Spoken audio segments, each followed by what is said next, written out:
కాంబోడియాకి తరలించడం. ఈ విధంగా దాదాపు 150 fellows 150 persons from Andhra Pradesh have been trafficked to Cambodia అండి.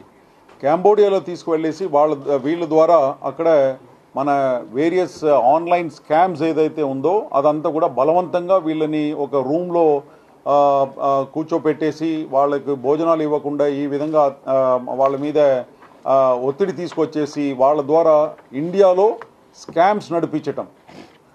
ఇండియాలో ఆన్లైన్ స్కామ్స్, డిఫరెంట్ స్కామ్స్ ఏదైతే ఉందో like job scam, online FedEx scam ఉంది, ఫెడెక్స్ కొరియర్ స్కామ్ మీ అందరికీ తెలిసిన విషయమే.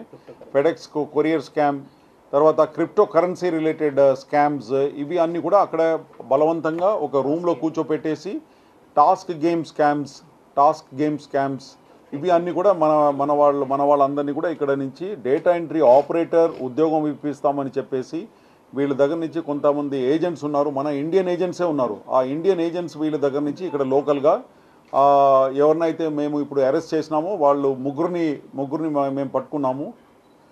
వాళ్ళు వీళ్ళ దగ్గర నుంచి అన్ఎంప్లాయిడ్ యూత్ దగ్గర నుంచి 1.5 lakhs చొప్పున కలెక్ట్ చేసుకొని తర్వాత 1.5 lakhsలో